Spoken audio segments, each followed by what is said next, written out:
Day 312, Wednesday, December 13th. 2 Samuel 16 and Psalm 3. 2 Samuel 16 1-23 NKJV. When David was a little past the top of the mountain, there was Ziba the servant of Mephibosheth, who met him with a couple of saddled donkeys, and on them 200 loaves of bread, 100 clusters of raisins, 100 summer fruits, and a skin of wine. And the king said to Ziba, "What do you mean to do with these?"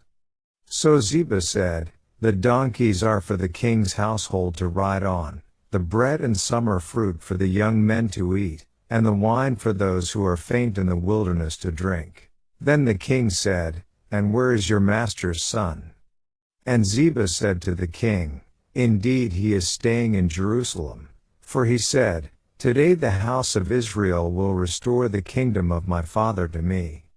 So the king said to Ziba, "Here, all that belongs to Mephibosheth is yours." And Ziba said, "I humbly bow before you, that I may find favor in your sight, my lord, O king." Now when King David came to Bahurim, there was a man from the family of the house of Saul, whose name was Shimei the son of Jerah, coming from there. He came out, cursing continuously as he came, and he threw stones at David and at all the servants of King David. And all the people and all the mighty men were on his right hand and on his left. Also Shimei said thus when he cursed, come out, you bloodthirsty man, you rogue. The Lord has brought upon you all the blood of the house of Saul, in whose place you have reigned, and the Lord has delivered the kingdom into the hand of Absalom your son. So now you are caught in your own evil, because you are a bloodthirsty man." Then Abishai the son of Zeruiah said to the king, "Why should this dead dog curse my lord the king? Please, let me go over and take off his head." But the king said, "What have I to do with you, you sons of Zeruiah? So let him curse, because the Lord has said to him, 'Curse David.' Who then shall say, 'Why have you done so?'" And David said to Abishai and all his servants, "See how my son who came from my own body seeks my life.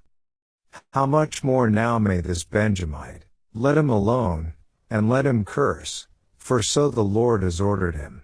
It may be that the Lord will look on my affliction, and that the Lord will repay me with good for his cursing this day." And as David and his men went along the road, Shimei went along the hillside opposite him and cursed as he went, threw stones at him and kicked up dust. Now the king and all the people who were with him became weary, so they refreshed themselves there. Meanwhile Absalom and all the people, the men of Israel, came to Jerusalem, and Ahithophel was with him. And so it was, when Hushai the Archite, David's friend, came to Absalom, that Hushai said to Absalom, "Long live the king! Long live the king!" So Absalom said to Hushai, "Is this your loyalty to your friend? Why did you not go with your friend?"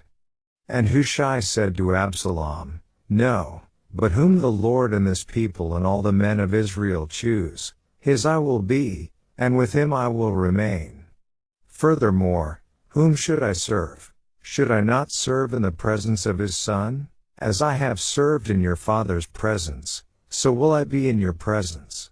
Then Absalom said to Ahithophel, "Give advice as to what we should do." And Ahithophel said to Absalom, "Go into your father's concubines, whom he has left to keep the house, and all Israel will hear that you are abhorred by your father.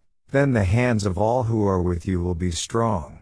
So they pitched a tent for Absalom on the top of the house, and Absalom went into his father's concubines in the sight of all Israel. Now the advice of Ahithophel, which he gave in those days, was as if one had inquired at the oracle of God. So was all the advice of Ahithophel both with David and with Absalom. Psalms 3 1-8 NKJV. A psalm of David when he fled from Absalom his son. Lord, how they have increased who trouble me. Many are they who rise up against me. Many are they who say of me, there is no help for him in God. Selah, but you, O Lord, are a shield for me, my glory and the one who lifts up my head. I cried to the Lord with my voice, and he heard me from his holy hill. Selah, I lay down and slept. I awoke, for the Lord sustained me. I will not be afraid of 10,000s of people who have set themselves against me all around. Arise, O Lord, save me, O my God. For you have struck all my enemies on the cheekbone. You have broken the teeth of the ungodly. Salvation belongs to the Lord. Your blessing is upon your people. Selah.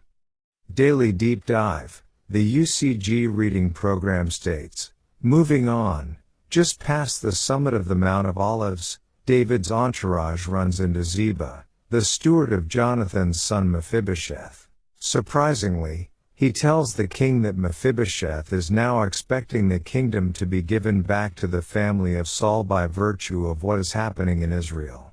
But this may actually be a lie, as we are later given a completely different report by Mephibosheth, 2 Samuel 19:24-30.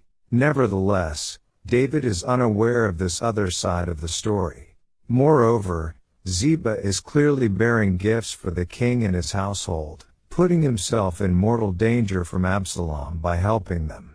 So the king, without inquiry, accepts Ziba at his word and grants to him all that belongs to Mephibosheth. Continuing on a little further east, David's company arrives at Bahurim, where Shimei, a man from the same clan as Saul's family, begins following David and cursing him along the way, implying that David is a usurper guilty of overthrowing Saul and his dynasty.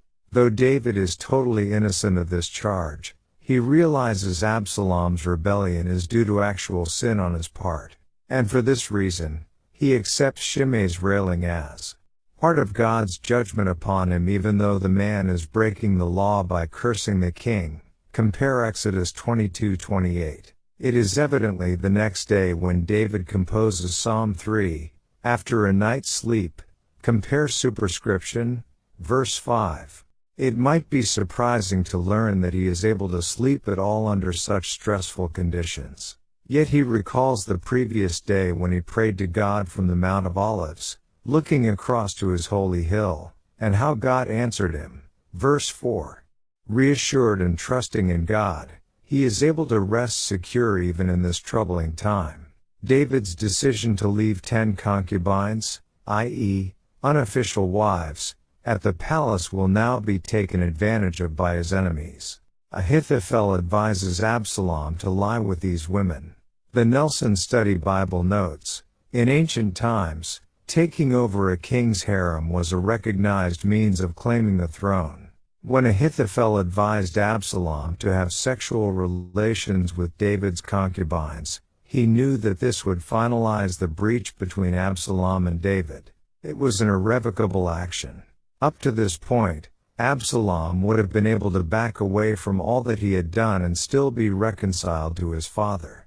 But once he violated the harem of David, he was set on a course of sure and final alienation from his father. Note on 2 Samuel 16:22. But there is more going on here. It is clear that these events are bringing to pass the final punishment God had decreed on David through Nathan after David's sin of taking his neighbor Uriah's wife and murdering him. God had said, "I will take your wives before your eyes and give them to your neighbor, and he shall lie with your wives in the sight of his son.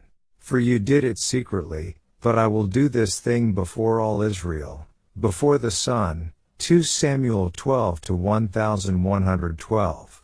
Thus the manner in which Ahithophel counseled Absalom to go about his deed. The tent that Absalom pitched in the sight of all Israel was probably a bridal tent. Absalom made the people of Israel fully aware that he was engaging in sexual relations with his father's concubines.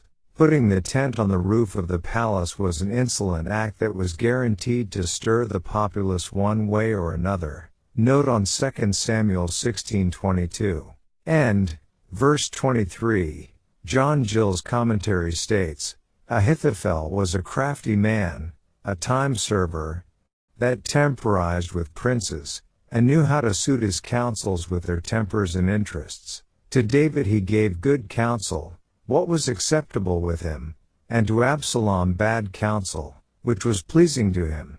And, Psalm 3, the UCG reading program states, begins a thematic grouping of 12 of David's Psalms, 3 to 14, as we will later see in conjunction with Psalm 8 and Psalm 14.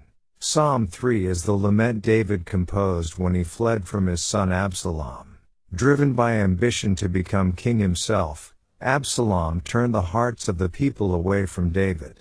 David despairs that so many have turned against him. Verse 1. They no longer believe God is with him to help him. Verse 2. The phrase lifts up my head. Verse 3. Expresses David's belief that God will raise him up from the humiliation he suffers. In 2 Samuel 15:30 we read of the sad occasion of David being driven out of Jerusalem.